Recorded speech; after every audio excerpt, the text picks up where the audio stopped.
네, 우리 성사 지난번에 시작을 했어요. 그래서 우리 고해성사까지 이야기를 했어요. 다시 한번 정리하면 지난번에 제가 성사와 준성사를 비교를 해서 말씀을 드렸을 거예요. 성사는 모두 7개이고 준성사는 교회가 정하는 거다. 저기 숫자가 정해져 있지 않다. 성사는 예수님께서 정하셨다.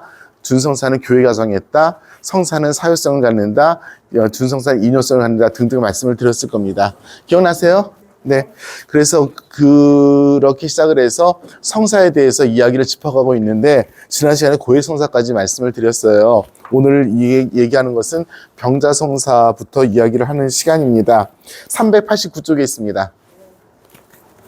병자성사는 뭐 잘 아시다시피 그 죽을 위험에 있을 때 주는 성사입니다.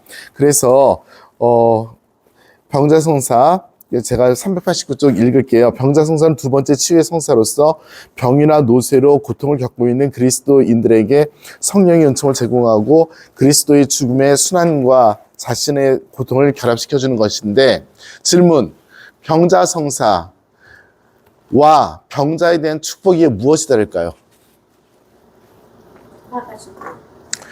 그래서 이게 돌아가실 때죠. 네. 우리 얼마 전에 누가 넘어졌어요. 그래서 고관절이 부러졌어. 할머니가. 병자 성사를 달래. 줄 수 있을까요? 없을까요? 줘야죠. 죽을 위험은 안 되잖아요. 그래서 이제 이걸 적용하는 게 굉장히 힘이 든 거예요. 제가 이탈리아에 있을 때 그 본당에서는 본당 신부가 성금요일 날인가?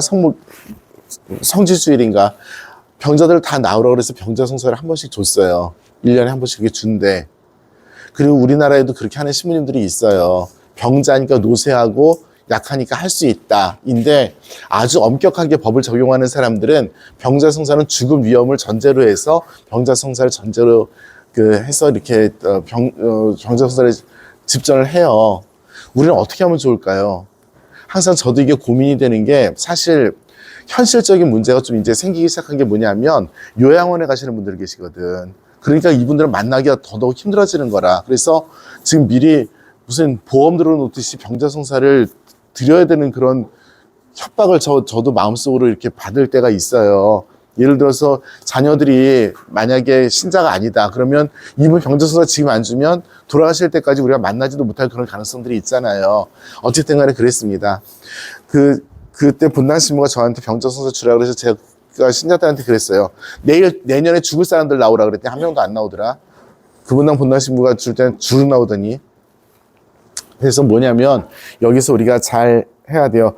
가장 중요한 것은 어떤 것을 법을 적용을 하던 어떤 성사를 집전하던 간에 그 성사가 가지고 있는 고유한 정신에 따라서 하면 그것이 먼저 우선이 되어야 될 것 같아요. 그래서 약하고 노쇠해서 정말 본인이 아무것도 할 수 없다, 사실상 어떤 죽음 이런 거를 실제로 체험하고 있는 사람들에게 병자성사를 주는 것이 중요하고요. 우리가 너무 방만하게 해서는 안 될 것 같아요. 그래서 저는 사실 병원에 입원하신 분 내가 어디 부러졌다 그랬니? 고관절 부러졌는데 뭐 수술을 해서 얼마나 재활을 할지 모르지만 나이가 드시면 고관절 상하면 돌아가실 때까지 누워 있어야 되잖아요. 근데 그분은 가정이 너무 열심한 집안이에요. 따님이 수녀님이고 이래. 그래서 얼마든지 환자 영성체도 할 수 있고, 그래서 제가 병자성사를 안 드리고 왔어요. 근데 만약에 그 집안이 거기서 그런 상태에서 다른 데로 간다 했으면 내가 병자성사를 심각하게 고려했을지도 몰라. 자, 그렇습니다. 391쪽 병자성사 도유 예식, 병자 도유 예식이라고 되어 있는데요. 자, 병자성사, 우리 병자성사를 가서 함께 성사 집전하는 거를 함께 참여해 보신 분, 병자성사를 한 번도 못 가보신 분, 못 가보셨어요? 네. 병자성사 예식은 굉장히 중요한 예식이 뭐냐면 병자성사 도유 예식이에요.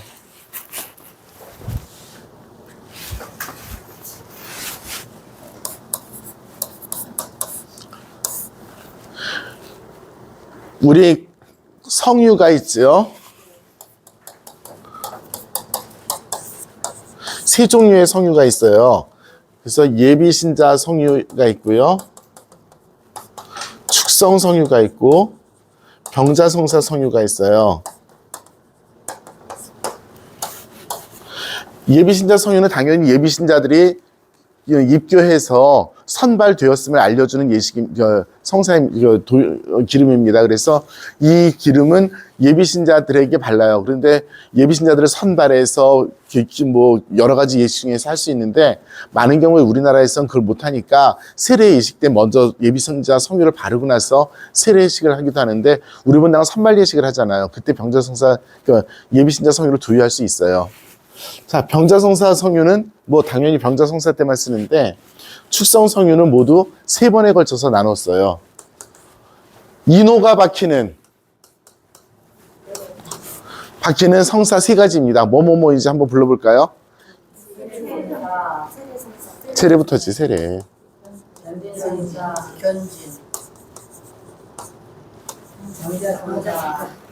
여보셔.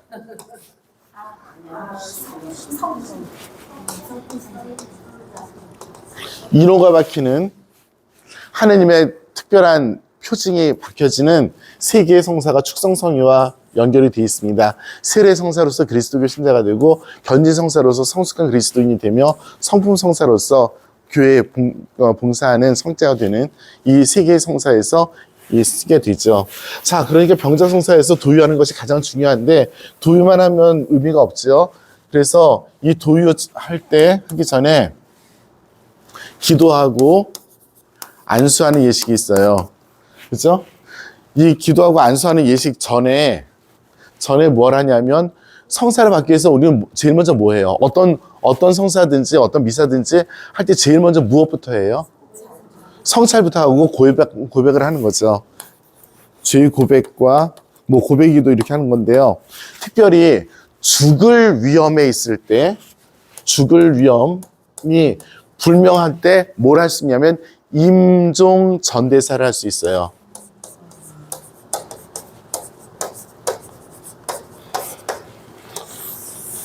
임종 전대사는 간단해요. 나는 사도자로부터 받은 권한을 가지고 성부와 성자와 성령의 이름으로 당신의 모든 죄를 용서하며 전대사를 베풉니다라고 선언을 해요. 거의 돌아가실 때 하는 거죠, 이거는. 그러니까 이 임종 전대사를 받도록 노력을 해야 됩니다. 그래서 막 돌아가시려면 빨리 저를 불러야 되는데 이거 안 하고 그냥 병자성사 받았어요. 그런데 임종 전대사를 안 받았을 수도 있어요. 그래서 돌아가실 때 빨리 저를 부르세요. 자, 그래서 죄를 고백하고 임종 전대사를 하고 기도하고 안수하고 도유를 합니다. 도유를 하는데 당연히 기름이 있어야지. 근데 기름이 없을 수도 있잖아. 그러면 어떻게 해요? 기름을 신부가 만들어야지. 만들 수 있어요. 원래는 성유 축성 미사 때 받아와야 되는데 그 동네에 너무 많아서 다 썼다. 근데 받으러 갔다 올 시간이 없다. 그럼 그 자리에서 신부가 만들 수가 있어요. 있을 때는 어떻게 하냐면 삼위일체에 대한 찬미 기도가 있어요. 삼위일체에 대한 찬미 기도를 바치고 그리고 나서 이 도유를 할 수가 있습니다. 그래서 병자성사 예식을 꼭 우리 한 번씩 아주 깊게 참여해 보시기 부탁을 드리고요. 특별히 제가 강조하는 것은 이 도유는 당연히 알고 있지만 이 임종 전대사는 우리가 잘 몰라요. 그런데 엄청나게 저는 강조를 하는 부분입니다. 임종 전대사 받을 수 있도록 노력을 하면 좋겠고요. 이런 병자성사를 준비하는 과정에서 우리가 환자 영성체를 하잖아요. 한 달에 한 번씩. 이것도 마음을 열고 문을 열 수 있도록 같이 계속 도와주어야 돼요. 요즘 뭐 문 여는 게 너무 힘든 세상이고 특별히 뭐 자녀들이 출근하는 경우들이 많고 그러니까 집 보여주기 싫다고 문 안 여는데 우리가 집 보러 들어가나? 아니잖아요. 그죠? 그리고 또 신자들이 아닐 경우 굉장히 힘들고 또 아까도 말씀드렸지만 병원이나 요양원에 면회 시간이 정해져 있고 막 이러면 점점 힘들어지는 것 같아요. 옛날에는 중환자실에 신부가 들어간다 그러면 그래도 문을 많이 열어줬는데 요즘은 뭐 많이들 안 해요. 네.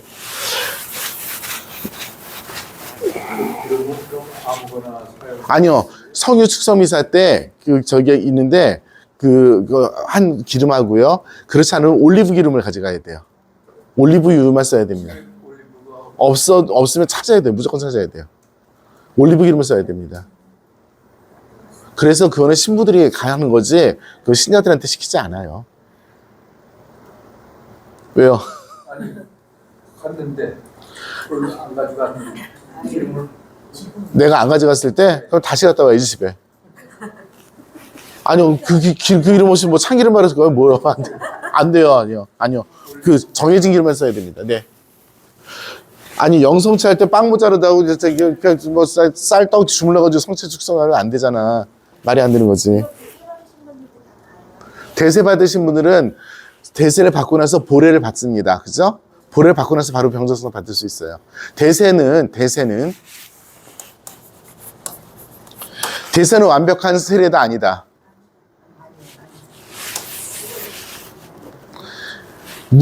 세례의 본질적인 예식은 물 붓는 거예요. 물만 부으면 완벽한 세례예요. 누가 붓든 간에.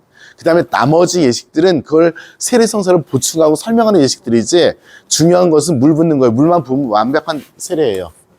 대세는 완벽한 세례입니다. 그래서 완전한 의미의 그리스도교 신자예요. 오케이? 그래서 신부들이 그분이 이렇게 상황이 어떨지 모르지만 가서 보충 예식을 해라.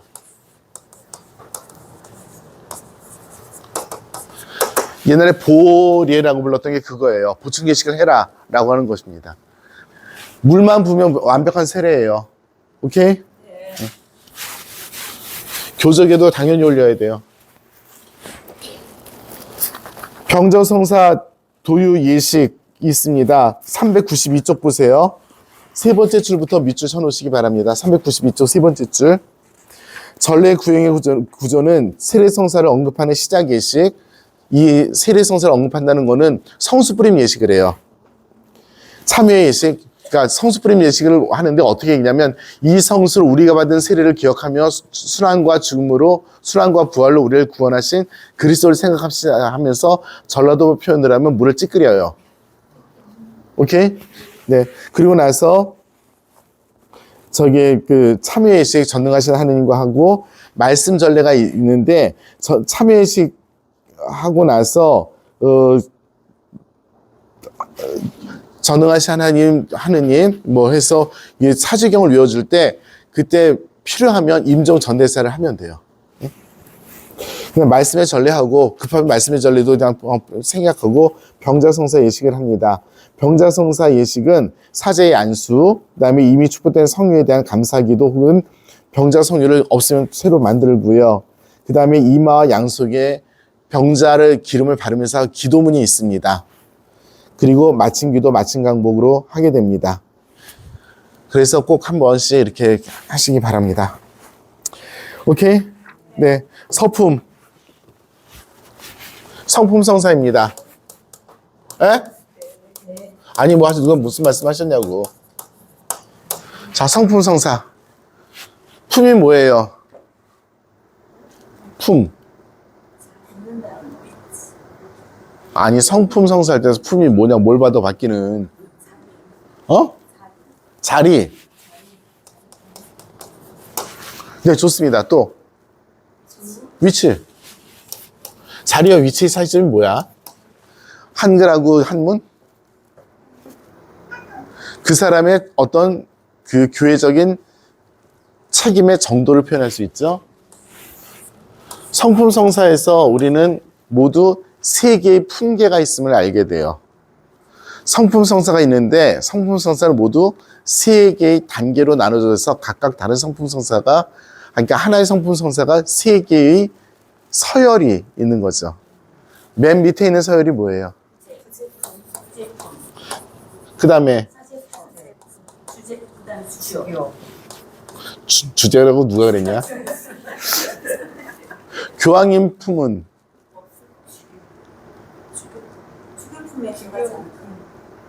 주교품? 그렇죠. 부제는 그냥 사제가 되기 위해서 준비하는 사람들을 우리 부제라고 하는데, 말고 종신 부제도 있어요.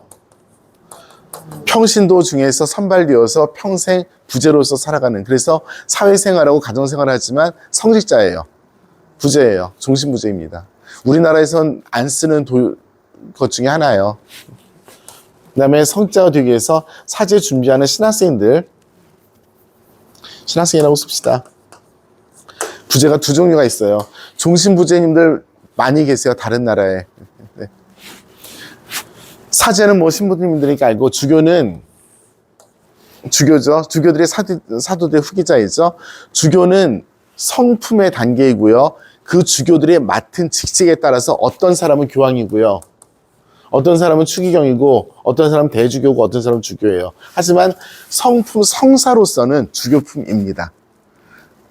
교황품이 따로 있는 것도 아니고, 추기경품이 따로 있는 건 아니에요. 이분들 중에서 선발되어서 이런 그 교회 안에서의 책임과 직책을 맡는 것이지, 성품 성사는 다 주교품입니다.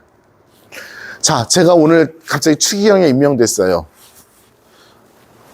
주교품을 받아야 될까요? 안 받아야 될까요? 누구든지 추기경이 되면, 추기경이 옛날에는 꼭 주교가 아니어도 됐어요. 그런데 지금 무조건 주교품을 받아야 돼요. 그런데 깐달라 메사라는 신부님이 있어요. 이름도 희한하지만 깐달라 메사가 미사를 노래하라는 뜻이야, 이탈리아 말로. 근데 워낙 유명한 설교가예요. 교황님이 3년 전인가 이분을 추기경으로 임명했어요. 근데 이분이 주교품을 안 받았으면 좋겠다라고 했어요. 옛날에 우리 교회 안에서 그냥 부제, 사제, 주교, 추기경들이 있었어요. 부제품 받은 추기경, 사제품을 받은 추기경, 주교품을 받은 추기경이 있었는데, 추기경이라는 것은 교황의 자문을 하는 사람들이지 그것이 성품과 관련은 없거든. 근데 이 신부님은 자기는 그냥 사제인데 주교품을 안 받고 사제로서 살았으면 좋겠다 해서 지금 사제 추기경이 한 명 있어요. 우리 전 세계 교회. 나머지 다 주교 추기경이에요. 워낙 유명한 설교가예요. 지금도 교황청에서 설교하시는 워낙 프란치스코 수도의 분이에요. 얼마 전에 또 인도네시아 주교님이 추기경으로 임명이 됐는데, 저는 우리나라에 그냥 단순한 주교로 살겠습니다 해서 추기경 자리를 사양했어요. 그래가지고 교황님께서 그걸 받아들이셔가지고 다른 분을 추기경에 임명했고요. 신부님들 중에서 아주 유명한 분이 있습니다. 필리포 네리라는 분이 있어요. 성인이죠. 추기경 모자를 주니까 휙 집어던졌죠. 고아들하고 살겠다고. 자, 다 아시는 거니까 385쪽 보세요. 395쪽. 서품 예식들, 그러니까 밑에서 네 번째 줄입니다. 서품 예식들만 보겠습니다. 서품 예식들은 아래의 구조로 되어 있대요. 그래서 1, 2, 3, 4 있는데, 이름을 불러요. 대답을 크게 해야 합니다. 나 여기 있다고. 네, 대답을 크게 합니다. 그래서 분명히 그 사람인지를 확인하고요. 그 다음에 네가 할 거가 이건데 너 할래 말래를 확인합니다. 그래서 서약을 해야 됩니다. 공적으로. 그리고 나서 그 사람 위한 성인 호칭 기도와 안수 기도, 그 서품 기도를 바치고 나서 그 받은 안수와 기도에 대한 설명으로서 전례복, 그냥 제의를 입든다든지 아니면 또 복음서에다 손을 넣는다든지, 그래서 복음을 선포하는 사람, 그다음에 성체와 성혈, 그러니까 성자과 성합에 손을 얹어서 미사를 드리는 것은 사람이라는 걸 표시한다든지, 이런 부수적인 설명 예식을 해요. 그래서 서품 예식은 우리가 볼 때 되게 멋있고 화려한 것 같지만 사실은 내용 간단해요. 저기겠습니다. 너 뭐 할 거 할래? 여보 해야 되는데 할래 말래? 하겠습니다. 그럼 엎드려서 기도해라. 안수 기도. 그 다음에 입어, 먹어, 끝. 오케이? 길게 하면 뭐 하겠냐고. 응. 자, 혼인. 제가 지금 마음이 급한 중입니다. 이유는 단 한 가지야. 지금 주보를 잡고 있잖아요. 그 언니들하고 점심을 먹고 싶거든. 근데 주보 접고 홀라당 가버리면 안 되잖아. 주보 접는 시간 내에 빨리 끝내려고 엄청 노력하는 중이에요. 점심 같이 드시러 가실래요? 만두, 이 신부가 어저께 우리가 같이 합의를 한 게 만두였어. 점심 때. 그래서 식당도 이 신부가 정했어요. 그래서 오늘 승합차에다 가득 채워서 가자라고 합의한 상태야. 점심 드시러 가세요. 11시 반 출발. 싫으면 마. 가려면 갈 사람 가고 말 사람 마. 뭐. 내가 아쉬운 거 없어. 자, 혼인. 혼인은 이건 교리로 하겠습니다. 이건 전례로 하지 않고 할 테니까. 자, 저를 보세요. 쓸 생각 하지 말고 정확하게, 뭐 결혼 안 한 사람 거수. 나만 들었네?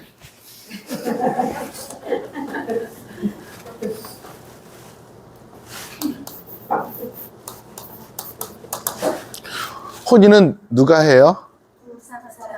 두 사람이.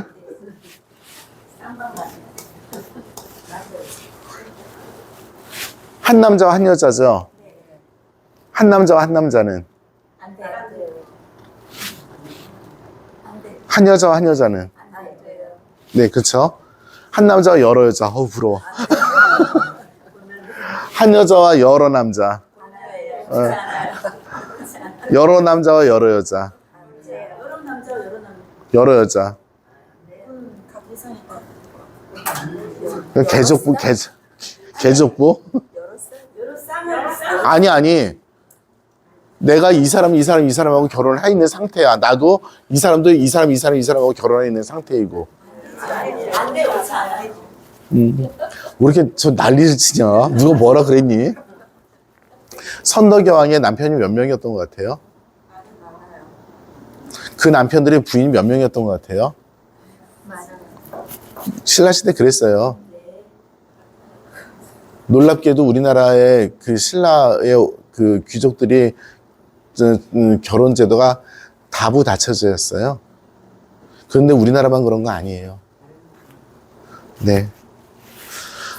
교회에서는 철저하게 한 남자와 한 여자입니다. 오케이?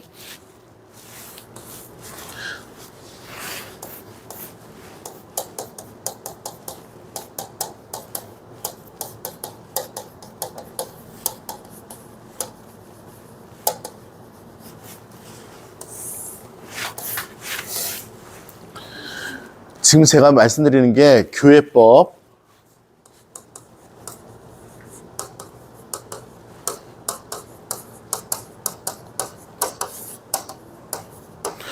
제가 교회법 1055조 1항을 얘기하는 중이에요. 혼인성사에 대한 교회 법조문이 딱 100조항이에요. 그 중에 제일 첫 번째 나오는 조항입니다. 1055조 1항이에요. 혼인은 한 남자와 한 여자가 이루는 평생 운명 공동체이다. 이게 우리 교회에서 이야기하는 정확한 교리이면서 교회 법조항이에요. 자, 평생. 언제부터 언제까지가 평생이에요? 아니, 사람이 태어나서 먼저 결혼하냐? 평생이 언제? 여보세요, 평생이 언제냐고. 태어나서부터 죽을 때까지잖아. 혼인이 그렇다고. 저 사람과 내가 한 사람이라며. 너는 니네 부모의 집을 떠나서 내 아내와 합하여 하나가 되어라 라고 했을 때 결혼한 시점부터가 아니라고. 그 사람 운명 전체가 나의 운명이라고. 그게 결혼이라고. 그거 모르고 결혼했으면 저 다 이라고. 교회에서 이야기하는 것은 평생 운명 공동체예요. 이걸 우리가 생각을 안 해.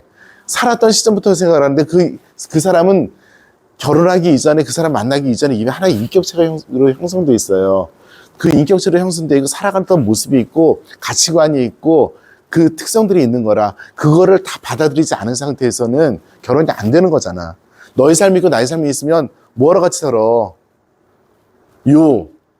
입니다. 우리 교회에서 분명히 이야기하는 건 평생 운명 공동체예요. 운명이 뭐예요? 그대는 나의 인생 뭐 이런 거? 삶을 공유한다는 뜻이에요. 삶을 공유한다는 뜻입니다.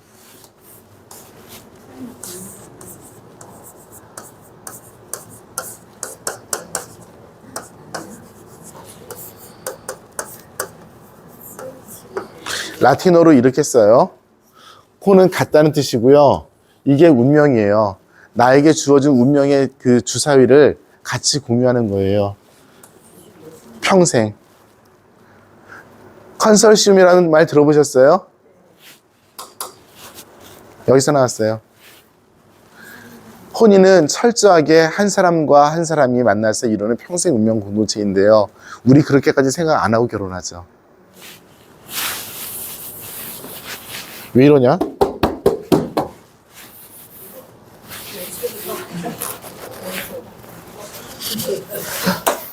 아, 왜 그래?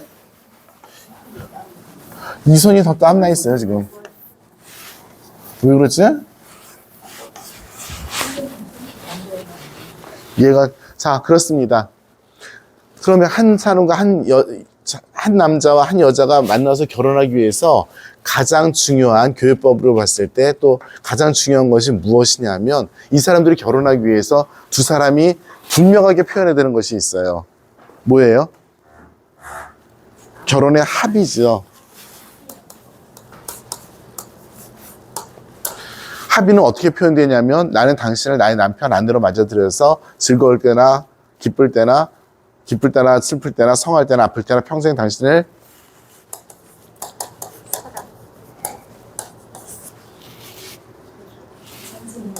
존경.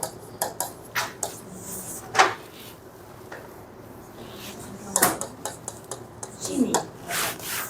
를 지키기로 약속합니다라고 합의를 하는데 그 합의가 어떤 조건이어야 되면 자유롭게 합니다. 이 자유라는 말은 뭐예요? 완전히 어떤 그 속박이나 강압이 아니라 어떤 조건을 따지지 않고 정말 그 사람을 이렇게 해서 같이 살기로 약속하는 것이 혼인 합의예요. 교회에서는 그걸 혼인 계약이라고 표현을 합니다. 자, 사랑이 뭐예요? 눈물의 씨앗? 사랑이 희생 맞아요? 결혼해서 살면서 희생하죠. 그런데 사랑이 희생이다. 저는 동의 못합니다. 희생을 수반할 수는 있지만 사랑은 다른 거예요. 응? 알아서들 하세요. 존경은 뭐예요? 아닙니다. 그 정도 같으면 나도 그냥 우리 다 그런 결혼한 사람들이게 얘기 잘 지키고 있잖아. 존경이 뭐예요? 존중하고 전혀 달라요. 우리 존중하는 거를 생각하는데 존경은 달라요. 너 나 존경하냐? 뭐 왜 존경하냐? 또 할 말 없지? 거짓말이야, 거짓말. 그럼 왜 존경하냐고. 뭘 존경, 어? 생각.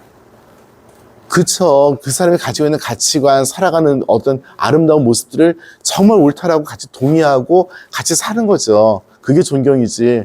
그냥, 그래, 내가 존경하는 의미에서 오늘 밤 12시까지 들어와도 돼. 이건 아니지. 그 정도가 아닌 거예요. 존경은 그 사람을 존경한다는 것은 그 사람 안에 있는 놀라운 초월적인 모습들을 인정하고 그것을 같이 따라 사는 것이 존경하는 것이지. 그냥 너 매운 거 싫어? 그럼 내가 매운 거 먹어줄게, 같이. 안 먹어줄게. 이게 존경이 아니라고. 신의는 분명한 개념이에요. 정신적으로나 육체적으로나 두 사람 사이에 그 누구도 없다는 거라. 정신적으로나 육체적으로나. 야동 본 사람 거수. 보지 마. 우리나라 사회뿐만 아니라 전 세계 사회에 성이라는 것은 굉장히 좋은 놀잇감이기도 하지만 그 경제적으로도 많이 이용되는 좋은 먹잇감이에요. 거기에서 수반되는 수많은 악들도 있어요. 그런데 부부 사이에서 그런 것들은 그렇게까지는 아니라 하더라도 그 사람에 대해서 정신적으로나 육체적으로나 특별히 성적인 차원에서 다른 사람을 생각하거나 그리워하거나 또 다른 사람과 그 선을 넘는 행동을 하는 거는 안 되는 거죠. 그게 신의에 해당되는 거예요. 이걸 하겠다고 지키고 합의를 공적으로 선언함으로써 혼인이 이루어져요. 혼인성사에서는 잘 아시다시피 혼인을 이루는 사람을 집전자라고 하는데 혼인을 이루는 사람은 신랑 신부 당사자예요. 세례성사는 제가 세례를 주면서 세례를 줍니다 하지만 혼인에서는 이 합의를 아까 말씀드렸던 이 세 가지를 약속하시는 그 말이 혼인성사를 이뤄요. 저는 신부는 잘했나 못했나 듣고 있는 사람이에요. 그리고 이 사람들이 제대로 합의를 했는가를 그 인정하는 증인이 반드시 필요한데 이것이 교회법적인 형식으로서 증인은 반드시 있어야 돼요.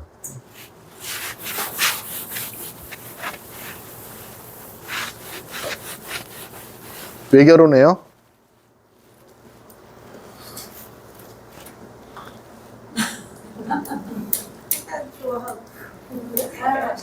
아, 좋아하면 다 결혼해야 되냐? 무슨 개새끼냐? 이 사람 저 사람하고 다 결혼하게? 뭐 콩깍지에 껴서 결혼하지. 근데 결혼의 목적이 있죠. 우리 교회에서 가르치는 결혼의 목적이 뭐예요? 자녀 안 낳는, 못 낳는 사람도 있어요.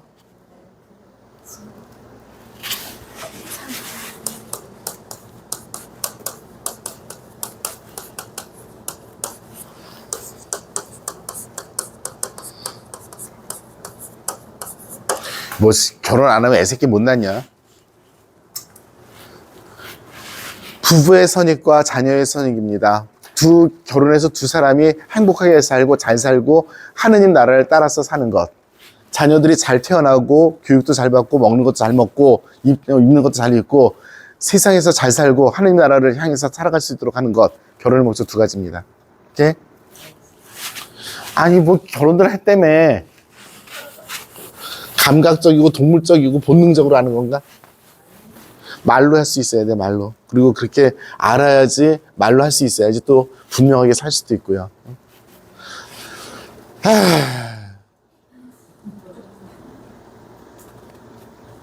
네, 그렇습니다. 혼인에 대해서 복잡한 얘기를 많이 안 하려고 합니다. 자, 그냥, 네, 여기 보면은, 뭐, 그 혼인 예식이 어떻게 변화했는지 설명이 쭉 있는데 뭐 그렇다 치고요. 우리는 우리 것만 하면 될 것 같아서 혼인 예식은 어떤 것으로 구성되어 있는지를 이야기하는 것이 399쪽에 있어요. 399쪽 밑에서 네 번째 줄 예식서의 지침은 전례 거행의 구조를 소개한다. 그래서 그 구조를 확인하겠습니다. 혼인 당사자를 맞이하는 말씀. 여러분들이 이 성당에 오신 것은 두 분이 잘 살기 위해서였습니다. 물론 등등의 인트로덕션이 있고요. 말씀 전례가 있고 성사 예식이 있습니다. 그 성사 예식은 여러 가지 방식으로 할 수 있어요. 그래서 뭐 질문의 형식으로도 할 수 있고 본인의 말로도 할 수 있는데 두 사람이 정말 그 자유롭게 결혼하는지 그리고 그 교회에서 이야기하는 어떤 규정들을 지킬 것인지 이런 것들을 하게 되고요. 그리고 본인들이 스스로 혼인 동의를 발설하는 것, 이게 가장 중요하다고 말씀드렸어요. 그죠? 그리고 나서 신부가 이 발설한 것을 들었음을 인정하는 교회 인정이 있습니다. 주님께서 두 분이 고백한 이 합의를 강복하시고 두 분에게 복을 가득 내리실 것입니다. 하느님께서 맺으신 것을 사람이 풀지 못합니다. 라는 말로 혼인 동의를 받아들이는 예식을 합니다. 사제가. 그 다음에 둘이서 그 반지, 성사적 표징으로서 반지를 서로 주고받습니다. 네, 그 뭐, 저기 뭐지? 서로 이제 혼인을 합의를 하면, 두 사람이 부부가 되어서 선언합니다를 제가 한다 그랬잖아요. 그 다음에 영화에 보면 이런 것도 있다. 신랑은 신부에게 키스해도 좋습니다. 신랑은 신부에게 키스해도 좋습니다. 그 표시가, 그 전통에 그런 게 있어요. 그래서 우리나라에서 해보려고 그랬더니 애들이 다 거부하더라. 뽀뽀해도 돼. 그랬더니, 나쁜 놈들. 네, 그렇습니다. 그래서 혼인의 본질적인 예식은 이거고요. 그 다음에 맨 밑에 줄 성찬전례에서 주님의 기도와 혼인 축복 기도가 따로 있어요. 그 다음에 미사 후에 장엄 강복이 따로 있고요. 그래서 혼인 축복 기도가 있고 강복이 따로 두 가지가 있어요. 특별히 혼인 축복 기도에서는 신부에 대한 이야기가 좀 많이 나오기는 해요. 어쨌든 간에 네, 그렇게 있습니다. 그리고 그 전례서에서 독서와 복음 이런 것들을 선택해서 쓸 수 있게 되어 있고요. 네, 그런 것이 전례 구조입니다. 뭐 다 쉽죠? 이 정도면 뭐, 네. 제가 질문 드릴까 말씀드릴 것. 자, 우리 자녀가 결혼을 해요. 근데 우리 성당에 꽂았어. 그래서 딴 데 가서 미사를 드리고 싶어요. 가능한 일이죠. 그럴 때 근데 법적으로 우리 본당의 신자는 우리 본당에서 혼인을 해야 돼요. 그래서 다른 본당에서 하고 싶으면 제가 위임장을 써줘야 돼요. 위임장이 아니라 저기 다른 곳에서 혼인할 수 있도록 허가서를 제가 써줘야 돼요. 자, 본당신부가 미사 혼배 주례를 해야 돼요. 근데 본당신부라는 놈의 성격이 더러워서 난 도저히 안 되겠다. 그래서 딴 신부로 찾았어. 그러면 딴 신부님이 하게 해주세요 하면 제가 나에게 있는 혼인권을 위임하는 위임장을 써줘야 돼요. 이해하셨어요? 이것 때문에 신부들 의가 상할까 안 상할까? 나는 안 상해. 나는 웬만하면 딴 데 가서 딴 신부들은 하라 그래. 귀찮아. 뭐 내가 살 것도 아니고. 네, 그렇습니다. 뭐 그래가지고 한번 황당한 일이 있었는데 어떤 신부 조카가 결혼하는데 이 새끼가 나더러 주례하라는 거야. 그래서 야, 네 조카자는데 제가 싫대. 그래서 제가 주례했어요. 이유는 단 한 가지야. 걔 천형체를 내가 시켰거든. 그리고 그 집안하고 좀 친했고 근데 와가지고 옆에서 멀뚱멀뚱 서 있는 거야. 미사가 끝날 때쯤 돼서 그래도 한마디 해 그랬더니 축하하고 잘 살아. 그리고 들어오더라. 그래서 내가 주먹 확 쳤어. 삼촌이라는 새끼가 뭐 그거밖에 안 하냐고. 어쨌든 간에 죽었어요. 그리고 걔 근데 여자는 여기서 남자는 여자한테 우선권이 있어요. 네. 그리고 우리나라는 선교 지역이라 좀 예외지만 신랑 신부가 결혼하기 전에 혼인 문서를 꾸며야 되는데 각각 본당에서 꾸며와야 돼요. 그런데 우리는 그냥 한 신부한테 가서 한쪽에서 그냥 몰아서 하기도 해요. 근데 각각의 본당, 교적 있는 본당에서 신랑 신부가 본당 신부하고 문서를 꾸며서 합쳐가지고 혼인을 해야 되는데 우리나라는 그냥 그것이 통상적으로 관면이 되어서 신랑 쪽에서 하든 신부 쪽에서 하든 한쪽에서 하는 거로 이렇게 많은 경우를 이렇게 해요.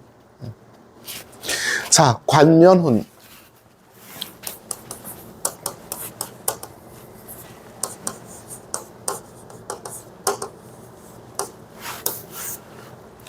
성사혼이 있고 관면혼이 있어요. 이건 둘 다 쌍방이 천주교 신자일 때 여기는 한 방만. 네, 그래서 관면이란 말이 원래 그리스도교 신자는 신자들끼리 결혼하게 되어 있는데 특별히 허가를 해준다는 뜻의 관면입니다. 그래서 이 뭐 미사, 그러니까 혼인 성사의 예식은 미사 중에 함께 할 수 있지만 따로 할 수 있어요. 그래서 관면혼 같은 경우는 미사 중에 안 하는 경우들도 있죠. 성사혼도 나는 예식장을 잡아놨어요. 어쩔 수 없이 둘 다 신자인데도 말이 안 되는 일처럼 보이는데 그래도 예식장이 너무 멋있어서 꼭 거기서 하고 싶어. 그러면 신부한테 와서 성사 예식을 하고 예식장에서 가서 할 수 있어요. 제가 정말 싫어하는 케이스이긴 하지만 그렇게 할 수도 있어요. 그래서 이렇게 돼 있는데 자,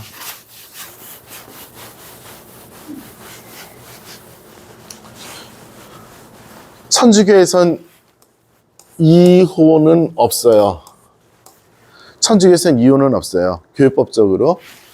이혼이라는 것은 없고 대신에 이 결혼은 처음부터 무효였다라고 선언할 수는 있어요.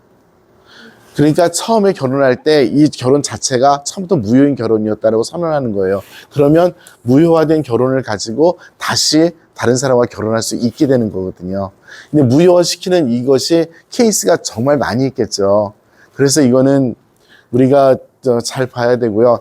내가 어떤 사람과 살다가 뭐 이혼을 해서 법적으로 이혼을 해서 또 다른 사람과 살기를 원한다면 케이스마다 다 법적으로 이렇게 따져야 돼서 그거는 어차피 본당신부가 해야 되는 건데요.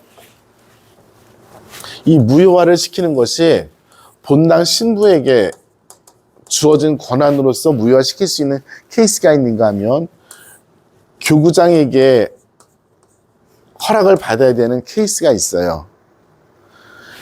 교구장에게 받아야 되는 케이스 중에서 어떤 것은 그냥 간단하게 서류로만 되는 것이 있는가 하면 어떤 것은 재판을 해야 되는 것이 있어요. 그래서 내년이 희년이잖아요. 그래서 하여튼 본당 신부에게 주어진 권한을 가지고 할 수 있는 것을 최대한 풀어보려고 저는 지금 생각하고 있고, 이 서류로 되어 있는 것들은 사실은 본당 신부가 청하면 바로바로 이렇게 그 교회구 법원에서 하는 거예요. 그 사법 대리가 바로바로 인정을 해주는 그런 시스템입니다. 제가 잘 안 쓰다가 지지난주에 우리 성당의 신자 2명을 이 서류로 하는 거를 갖다가 했어요. 그 보통 통사 한 달 걸리는데 무려 2시간 반 만에 도장 받았어. 위기에 의한. 그래서 법원장님한테 전화해서 성탄 전에 영성차익하게 해주고 싶다고 그래서 뭐 케이스 워낙 뻔하니까 법원장님 모두 바로 도장을 찍으라고 자기가 찍은 사인도 안 하고 찍어서 보내라고 바로 그냥 해가지고 그랬었어요. 근본 유효하라는 겁니다.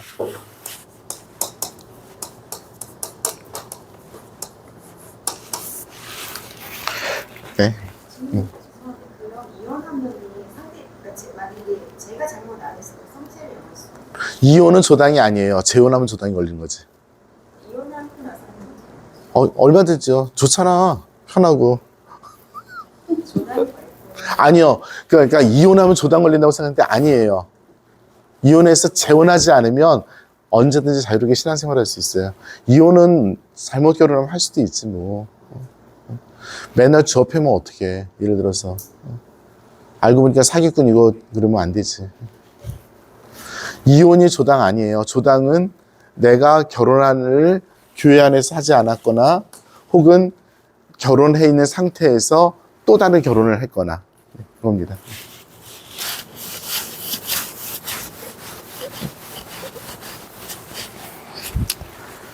만두 먹으러 가요.